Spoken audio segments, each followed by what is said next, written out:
everyone, this video is about ventilation. So you must be familiar with the terms ventilation and ventilators, right? Especially in the present scenario of COVID, you must have been frequently hearing this. That is, the infected person cannot respire by himself. So he needs some external support. He needs the help of some machines to sustain respiration, right?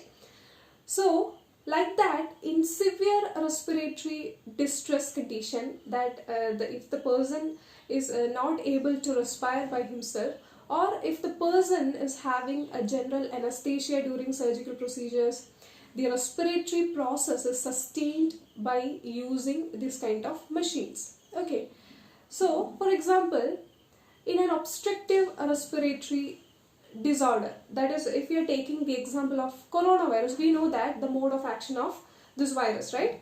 The principal system in the body which is affected by this virus is obviously respiratory system, and the principal organ which is being affected is lungs, right? So we know that within the lungs there are small air sacs which is known as the alveoli. Okay, so how comes the mode of action of these coronaviruses? They first make inflammation in these alveoli. As a result of this inflammation, the wall of the alveoli will be filled with fluid.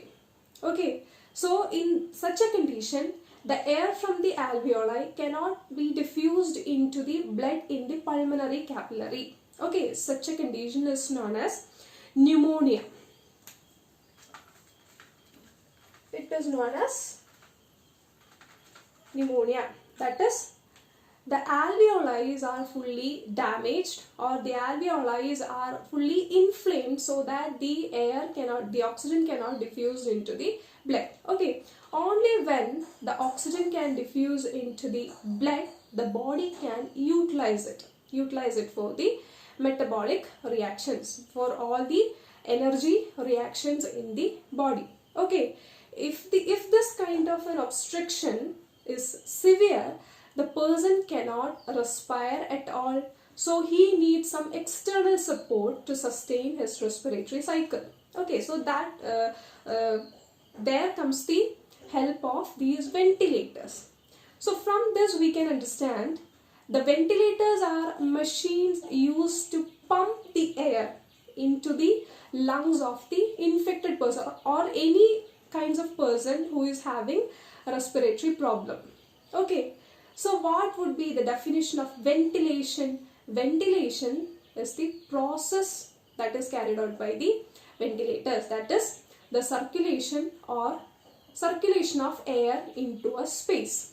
Okay, so ventilation is simply the circulation of air into a space. If a vacuum space is replaced by air, it is known as ventilation. Okay, and by definition we can say that it is the rate at which the air comes in and out of the lungs.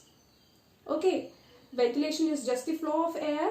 That means it is the rate at which this air is going into the lungs and going out of the lungs. Okay, so prior to that, let us discuss. Let me give you a rough idea of different structure of the respiratory tract. Okay, so we know that the respiratory tract starts from the nostril and ends at alveoli which is situated in the lungs. Okay, so we know that from the nostrils it goes to the nasal cavity which is just behind the nostrils, and then it goes to the pharyngeal region. From the pharynx, then it goes to laryngeal region, and then it continues as trachea, right?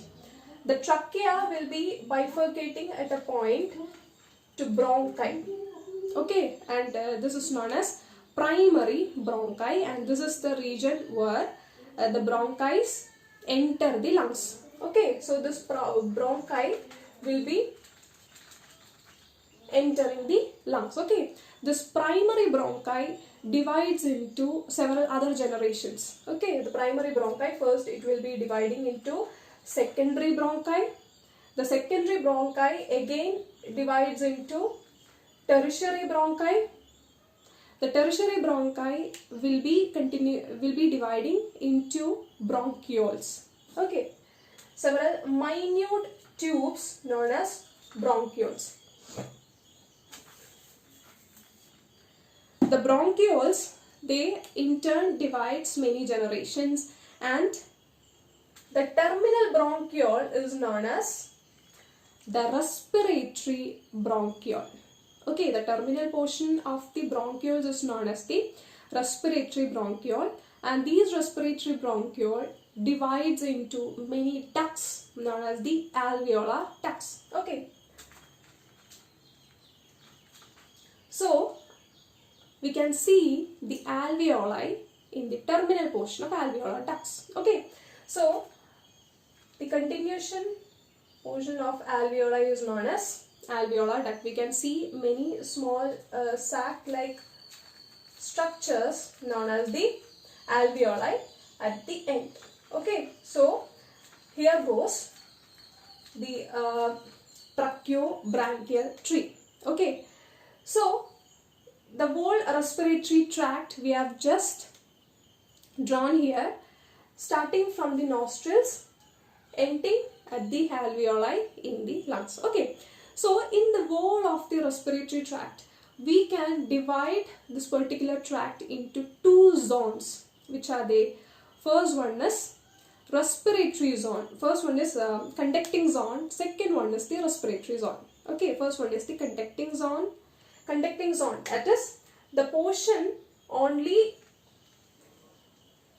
take part in the conduction of air. Okay, the portion of the respiratory tract which enables only the transport of air, the conduction of the air, is known as the conducting zone. Okay, so in this respiratory tract, which will be the conducting zone, the trachea, the bronchi and the bronchiole. Okay, the trachea, primary bronchi, secondary bronchi, tertiary bronchi and the bronchioles, which is the continuation of tertiary bronchi, right? And this is the conducting zone.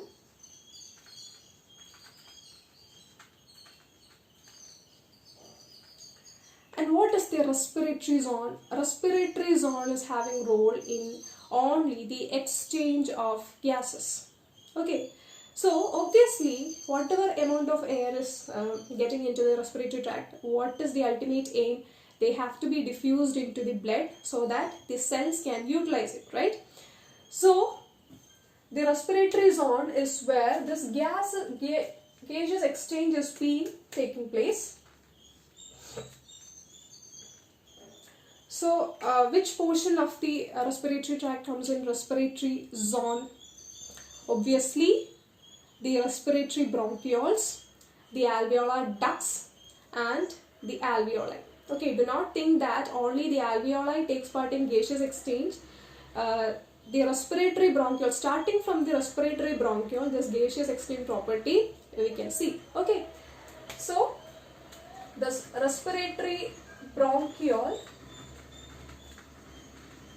is otherwise known as the terminal bronchiole. Okay, and the alveolar ducts and the alveoli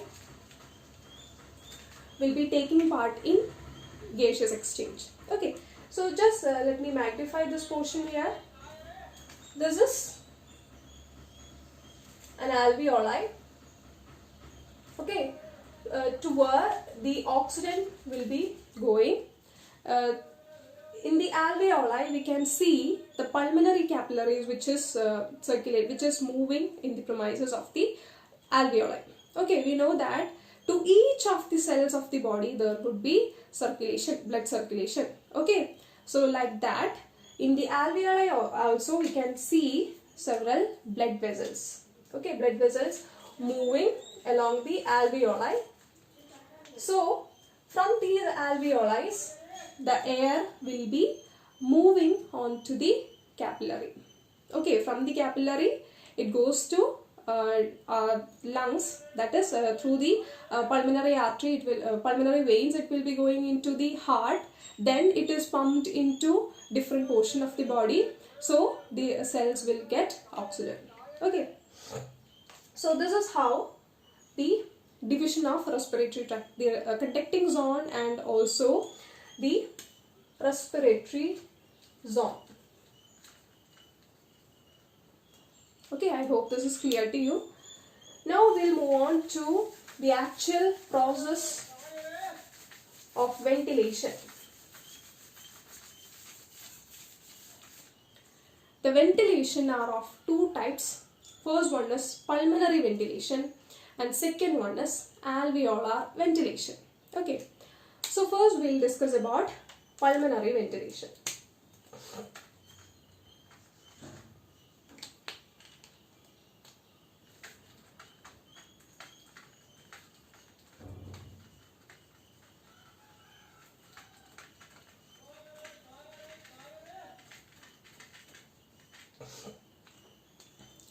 So by definition, pulmonary ventilation is the volume of air that is moving into the respiratory tract in a given period of time. Okay, so let me give you simply, it is per minute, during 1 minute, what is the volume of air which is getting into whole of the respiratory tract. Okay, respiratory tract, we know that it starts from nostrils and it ends at alveoli. Okay, from nostrils to alveoli, whatever portion, whatever structures are coming in between will be included in the respiratory tract. Okay, so in 1 minute, how much air, the volume of air that is going into whole of this respiratory tract is known as the pulmonary ventilation. Okay, so it is calculated per minute, so it is also known as respiratory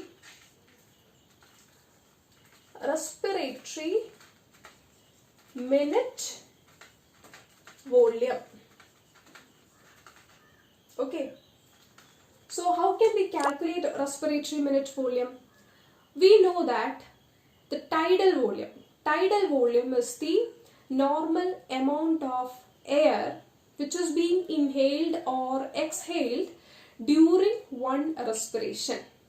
Okay, the tidal volume we have already seen, during a normal breath, during a quiet breath, whatever amount we are taking in and getting out of the lungs, it is known as tidal volume. Okay, the tidal volume, it is usually 500 ml. Okay, for a normal person, the tidal volume is 500 ml. That means the person can respire 500 ml into the lungs. And please listen to this, that is the same amount of air is moving out of the lungs also. Okay, 500 ml is taken into the lungs, the same amount, that is the 500 ml itself, is given out. Okay, so we need not take the summation of this. Okay, we will take a reference value, a tidal value for tidal volume, that is 500 ml. Okay, so we know that 500 ml, that is tidal volume.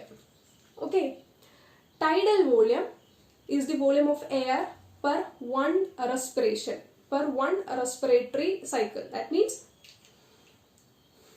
it includes one expiration and one inspiration. During one respiration, how much volume of air is taken in or out. It is known as tidal volume. Okay, but in here, pulmonary ventilation, it has to be calculated per minute. Okay, so how can we convert it into a minute? During 1 minute, the number of respiratory cycle will be 12. Okay, it is known as respiratory rate. Respiratory rate means the number of respiration performed during 1 minute. Okay, so for a normal person, it is 12 times. A normal person will respire 12 times a minute. Okay, so by multiplying it, we will get the pulmonary ventilation. That means the tidal volume is the volume of air during one respiration, and when we are multiplying it with the total number of respiratory cycle in a minute, we will get the total volume of air that is going into the respiratory tract in 1 minute. Okay, so the tidal volume is 500 ml and the respiratory cycle is 12. That is a normal respiratory rate. Okay, the person will have 12 times of respiration in a minute. So the normal respiratory rate is 12. So 500 into 12 is 600 ml or 6 liters per minute. Okay, this is very important. Per minute. We can respire 6 liters. That is the volume of air that is going into the lungs will be 6 liters per minute. Okay, so this is what is called as the pulmonary ventilation.